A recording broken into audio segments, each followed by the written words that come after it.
अस्सलामुअलैकुम स्टूडेंट्स। उम्मीद है सब लोग खैरियत से होंगे। आज हमने चैप्टर नंबर 2 की एक्सरसाइज 2.4 सोल्व करनी है, जिसमें हमसे ये कहा गया है कि बगैर कैलकुलेटर को इस्तेमाल करते हुए इनकी एवेल्यूएशन करें। ये जो क्वेश्चंस हमें दिए हुए हैं विदाउट यूजिंग कैलकुलेटर। तो हमने कुछ यहाँ पे इन क्वेश्चंस के ऊपर लॉज लगेंगे लॉग के। तो पहले हम उन लॉज को देख लेंगे जो हम इस एक्सरसाइज में यूज करने वाले हैं। तो सबसे पहले हमारे पास जो लॉ है वो है प्रोडक्ट लॉ। प्रोडक्ट लॉ क्या कहता है हमें कि अगर दो नंबर जैसे ये x और y है, ये मल्टीप्लाई हो रहे हैं, मल्टीप्लिकेशन है दो नंबर की x और y की, इनके ऊपर log लगा हुआ है। तो जब इन दोनों का log, पहले हम log x का log और y का log जब हम अलग करते हैं तो इन दोनों के दरमियान प्लस का साइन आ जाता है। देखिए यहाँ पे x और y के दरमियान मल्टीप्लिकेशन थी, और जैसे ही हमने इनको, यहाँ पे log कंबाइन था दोनों का, यहाँ पे मल्टीप्लाई हो रहे हैं, जैसे ही हमने log दोनों को अलग-अलग किया तो दरमियान में एडिशन का साइन आ गया। तो ये मेरे पास था प्रोडक्ट लॉ, यानी दो नंबर मल्टीप्लाई हो रहे हैं तो उनका log अलग करेंगे तो वो प्लस में कन्वर्ट हो जाएंगे। उसके बाद जो सेकंड लॉ है हमारे पास लोगारिथम का, वो है क्वोशंट लॉ। क्वोशंट लॉ में सारा वही रूल है प्रोडक्ट वाला, सिर्फ इसमें अब दो नंबर जो है वो डिवाइड हो रहे हैं। तो जब इनका log हम अलग करेंगे तो दरमियान में माइनस का साइन, प्रोडक्ट होगी तो दरमियान में प्लस का साइन, डिवीजन होगी तो माइनस का साइन। उसके बाद जो थर्ड लॉ है वो कहलाता है पावर लॉ। पावर लॉ में क्या होता है कि जब किसी भी नंबर की पावर आ जाए, जैसे यहाँ पे x के ऊपर n है, तो log क्या करेगा, उस पावर को शुरू में ले आएगा। जैसे यहाँ पे x के ऊपर था n, और अगले स्टेप में ये पावर जो है शुरू में आ गई और आगे सिर्फ ये x ही बच गया, तो ये कहलाता है पावर लॉ। उसके बाद एक और लॉ है जो इस क्वेश्चन एक्सरसाइज में यूज हो रहा है इस क्वेश्चन में, वो है this one, change of base law. यानी अगर हमारे पास इस तरह एक फंक्शन दिया हो log का, तो x का log ऊपर आ जाएगा और जो बेस दी हुई थी उसका log नीचे चला जाएगा। यानी अगर इस तरह लिखा हो log 2 बेस 5, तो हम इसको लिख सकते हैं log 2 और बटे में बेस का log, यानी ऊपर वाला नंबर का log ऊपर आ जाएगा और जो बेस में है उसका log बेस में आ जाएगा। यहाँ पे इसने ए भी लिखा हुआ है, ये असल में हम यहाँ पे कोई सेम बेस ले सकते हैं, 10-10 हमने फर्ज कर ले लिया, और जो हमारे पास डिफॉल्ट होती है वो पहले ही 10 होती है log, इसलिए हम उसको मेंशन नहीं करते। तो हम सिंपल log 2 बेस 5 को log 2 ओवर log 5 में लिख सकते हैं। तो क्वेश्चन की तरफ चलते हैं। क्वेश्चन है हमारे पास 1, इसमें हमने सिंप्लीफिकेशन करनी है इनकी। तो 2.4 का क्वेश्चन नंबर 1 सिंप्लीफाई करते हैं। क्वेश्चन है हमारे पास log 18 base 2 minus log 9 base 2। तो हम क्या करते हैं, इस 18 की फैक्टर लिख लेते हैं। अब 18 क्या होता है, 9 ज़रब 2 18, और ये अगला जो नंबर है, अगला जो log है वो इसी तरह आ जाएगा। अब हमने अभी ये एक लॉ पढ़ा है प्रोडक्ट लॉ log का, वो क्या करता है कि जब हम ये दो मल्टीप्लाई होने वाले नंबर का log अलग करेंगे तो दरमियान में प्लस का साइन आ जाएगा। तो ये बन जाएगा log 9 प्लस log 2, और बेस सेम रहेगी। और तीसरा नंबर जो है ये तीसरा log इसी तरह आ जाएगा। अब ये देखेंगे प्लस की वैल्यू है, ये माइनस की, दोनों कट जाएंगे, बाकी बनेगा log 2 और बेस भी 2 है। तो अगर बेस और ऊपर वाला नंबर सेम हो जाए तो ये हमेशा 1 के इक्वल होता है, ये भी ज़हन में रख लें। अगर इस तरह लिखा होगा कोई तो ये 1 के इक्वल होता है। ऐसे सिंप्लीफाई भी कर सकते हैं। 1 के इक्वल कैसे होता है, अभी हमने पीछे फार्मूला एक पढ़ा है कि जो ऊपर नंबर होता है उसका लॉग ऊपर आ जाता है और जो बेस में नंबर होगा उसका लॉग बटे में लिख देते हैं। ये भी हमने फार्मूला अभी चौथा जो पढ़ा था। तो ये ऊपर नीचे जब सेम हो जाए कट जाएंगे तो तब भी ये 1 ही आंसर देगा। तो इसका आंसर जो है वो हमारे पास 1 आ जाएगा। फिर हम करते हैं क्वेश्चन नंबर 2 को, जिसमें ये दो लॉग के फंक्शन है। तो सेकंड पार्ट है इसका log 64 और इसकी बेस है 2 प्लस log 2 और इसकी बेस है 2। तो सिंप्लीफिकेशन करें इसकी 64 की प्राइम फैक्टराइजेशन अगर हम करें तो वो क्या बनती है, वो हमने कई दफ़ा की हुई है पहले भी सवालों के अंदर। तो ये बन जाएगी 2 पे तकसीम होगा तो ये बनेगा 32 ज़रब 2, फिर 16 ज़रब 2 32, फिर 8 ज़रब 2 16, फिर 4 ज़रब 2 8, 2 ज़रब 2 4 और 2 1 2। तो 64 की जगह पे हम लिखेंगे 1 2 3 4 5 6, इसकी जगह पे आ जाएगा 2 की ताकत 6 प्लस log 2 और 2, ये इसी तरह आ जाएगा। अब इस पे पावर रूल लगेगा। पावर रूल क्या होता था कि इस नंबर की जो पावर होती थी लोग उसे शुरू में ले आता था। तो ये पावर जो है ये शुरू में आ जाएगी और बाकी का उसी तरह लिखा जाएगा। अब यहाँ पे देखें ये वाला जो फंक्शन है log 2 बेस 2, जब ऊपर नीचे सेम हो, जैसे मैंने अभी पिछले सवाल में ये बताया है कि अगर ऊपर नीचे सेम होगा तो वो 1 के बराबर आएगा। यहाँ पे दूसरी सिंप्लीफिकेशन उसकी इस तरह भी की जा सकती है। तो इसका मतलब है ये भी 1 के इक्वल है प्लस और ये भी 1 के इक्वल है। तो ये 6 जमा 1 बराबर आ जाएगा 7 के।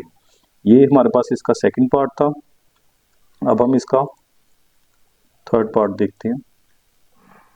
तो थर्ड पार्ट में हमसे ये पूछा गया है कि इसकी इवैल्यूएशन क्या होगी, दिस वन।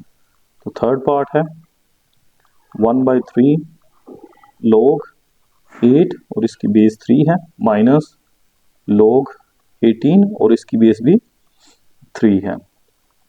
तो इन दोनों की हम प्राइम फैक्टराइजेशन करते हैं। 8 की अगर करेंगे तो ये बनेगा 4 2 8, 2 2 4 और 2 1 2। तो ये बन जाएगा 8 की जगह पे हम लिखेंगे 2 की ताकत 2 की पावर 3 माइनस। अब इसी तरह 18 की प्राइम फैक्टराइजेशन करें तो ये बनेगा 9 2 18, फिर 3 3 9 और 3 1 3। तो 18 की जगह हम लिख सकते हैं 2 इंटू 3 का स्क्वायर। 1 2 था और 2 3 थे तो 2 इंटू 3 का स्क्वायर आ गया। फिर अब इस पे पावर रूल लगता हुआ हमें नजर आ रहा है। ये देखें नंबर की पावर है तो पावर लोग क्या करेगा, इसको शुरू में ले आएगा। तो ये बन जाएगा दिस वन। ये 3 जो है ये यहां से उठेगा और अगले स्टेप में ये यहां पे आ जाएगा। अब ये दो नंबर पावर से पहले दो नंबर आपस में मल्टीप्लाई हो रहे हैं तो इन पे जब लॉग का रूल लगाएंगे हम तो मल्टीप्लिकेशन को क्या लॉग कन्वर्ट कर देता है प्रोडक्ट को एडिशन में। तो 3 का लॉग प्लस 2 का लॉग प्लस 3 स्क्वायर का लॉग, ये चीज बन गई हमारे पास। अब यहाँ पे 3 3 से कट जाएगा, बाकी बचेगा log 2 और बेस 3 है माइनस मल्टीप्लाई कर देंगे दोनों का साइन चेंज हो जाएगा माइनस log 3 और ये इस तरह। अब ये सेम हो गए प्लस माइनस साइन के साथ तो बाकी क्या बच गया माइनस log 3 3 का स्क्वायर। इस पे फिर पावर रूल लगा, ये 3 की ताकत 2 है तो ये शुरू में आ जाएगी according to power rule of log. तो ये ऊपर नीचे सेम हो गए तो जब ऊपर नीचे सेम होते हैं तो वो किसके बराबर होते हैं 1 के। तो इसका माइनस आंसर आ गया -2। उसके बाद हम करते हैं क्वेश्चन नंबर 4 जो कि हमें गिवन है this one 2 log 2 plus log 25। तो क्वेश्चन नंबर 4 है हमारे पास 2 log 2 प्लस log ऑफ 25। तो ये बनेगा 2 log 2 प्लस 25 का हमें पता है, इसकी फैक्टराइजेशन करें तो ये बनता है, इधर मैं कर लेता हूँ 25, तो 5 5 25 और 5 1 5 यानी 5 का स्क्वायर, तो 25 की जगह पे लिखेंगे हम 5 स्क्वायर। तो ये बन जाएगा 2 log ऑफ 2 प्लस, अब पावर शुरू में आएगी, पावर रूल लगेगा तो ये 2 log ऑफ 5 बन गया।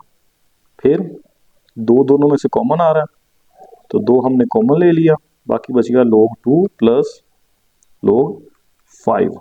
तो यहाँ पे अब हम प्रोडक्ट रूल का रिवर्स भी कर सकते हैं। जैसे हम दो नंबर जो है अगर वो मल्टीप्लाई होते थे, लोग उनका अलग-अलग कर देते थे, दरमियान में प्लस का साइन आ जाता था, तो हम यहाँ पे इसका उलट भी कर सकते हैं। यहाँ पे दो नंबर ऐड हो रहे हैं, लोग के दो फंक्शन ऐड हो रहे हैं, तो अगर इनका मैं लोग कॉमन ले लूँ तो ये दोनों मल्टीप्लाई हो जाएंगे। यानी जो लोग का प्रोडक्ट रूल है, जैसे लोग ए ज़रब बी था, तो हम जब इनका लोग अलग करते थे दरमियान में प्लस का साइन आ जाता था।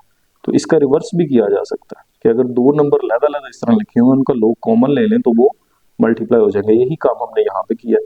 तो 5 ज़रब 2 कितना होता है 10, और लोग 10 को आप कैलकुलेटर पे हल कर लें या याद रख लें ज़बानी, लोग 10 हमेशा 1 के इक्वल होता है। तो इसका आंसर आ गया 2। उसके बाद क्वेश्चन नंबर हमारे पास है 5।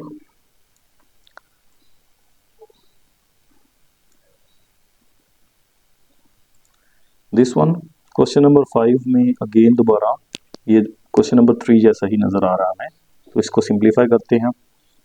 क्वेश्चन नंबर 5 पहले मैं लिख लेता हूँ, यहाँ पे वो है 1/3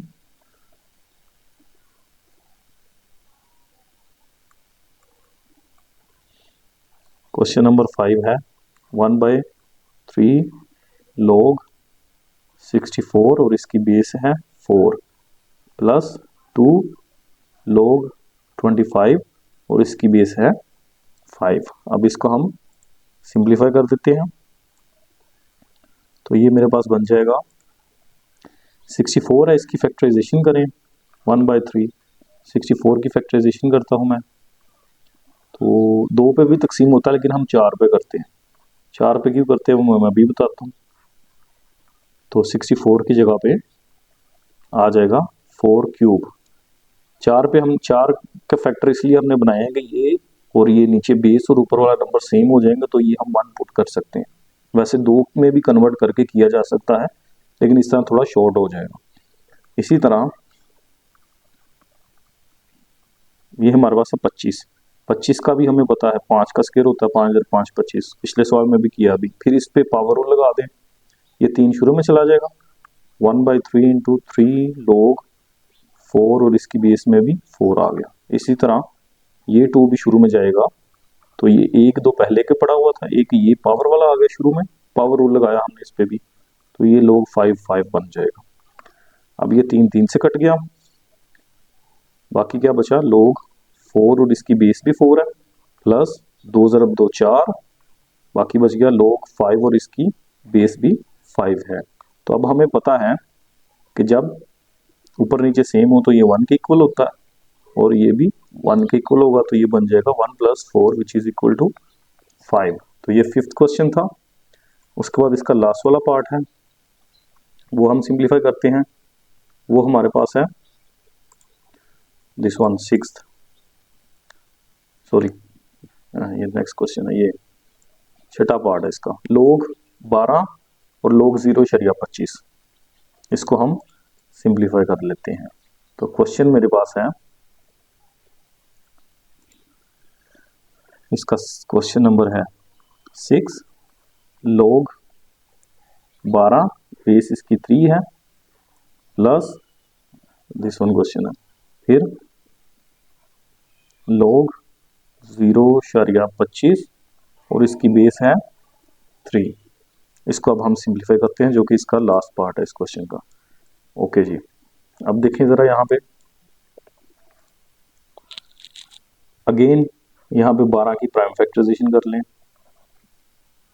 तो 2 पे तकसीम करेंगे, 6 2 12, फिर 2 पे, 2 3 6 और फिर 3 पे, तो ये बन जाएगा 12 की जगह आ जाएगा 2 स्क्वायर इंटू 3 और बेस इसकी 3 है प्लस लोग, अब 25 है 0.25, तो इसका जब अशारिया खत्म करेंगे तो ये बन जाएगा 25/100, अशारिया खत्म किया तो बटे में 2 0 आ जाएंगे। अब ये यहाँ पे लगेगा इन दोनों पे प्रोडक्ट रूल। तो प्रोडक्ट रूल क्या कहता है, जब इनका लोग अलग-अलग करेंगे तो दरमियान में प्लस का साइन आ जाएगा, ठीक है। और इनकी कटिंग कर लें तो ये 1/4 बन जाएगा, तो ये बन जाएगा log 3 बेस 3 और 1/4 आ गया। फिर पावर रूल लगा, इस पे पावर शुरू में आ गई तो 2 शुरू में चला गया, log 2 बेस 3 प्लस log, यहाँ पे ये इसकी बेस भी आनी थी साथ, log 3 और बेस भी 3 है। फिर इस पे क्या लगेगा, डिवीजन आ रही है तो क्वोशिएंट रूल लगा। क्वोशिएंट रूल क्या कहता है कि जब 2 नंबर डिवाइड हो रहे हो तो उनकी पावर को क्या करते हैं, सॉरी उनके लोग अलग-अलग करें तो दरमियान में, ये प्लस का साइन था इधर, दरमियान में माइनस की लामत आ जाएगी, तो log 1 माइनस log 4 बन गया। जब इस पे हमने क्वोशिएंट रूल लगा दिया तो log 1 माइनस log 4, तो ये उसी तरह रहेगा, ये हमें पता 1 होता है और log 1 जो है हमेशा 0 होता है माइनस। अब यहाँ पे 4 की दोबारा प्राइम फैक्टराइजेशन करेंगे तो 4 की जगह आ जाएगा 2 का स्क्वायर, तो ये बन जाएगा 2 log 3 2 प्लस 1 माइनस, अब ये फिर पावर शुरू में आ जाएगी, 2 शुरू में आ गया log 2 बेस 3। अब ये दोनों अपोजिट साइन के साथ मौजूद है हमारे पास सेम टर्म्स, और 1 इसका जो है वो आंसर बाकी बच जाएगा। ओके जी, उम्मीद है आप लोगों को अच्छे से समझ आ गई होगी। अगर कहीं पे किसी किस्म की कोई कंफ्यूजन है तो आप लोग कमेंट में पूछ सकते हैं जी। टेक केयर, अल्लाह हाफिज़।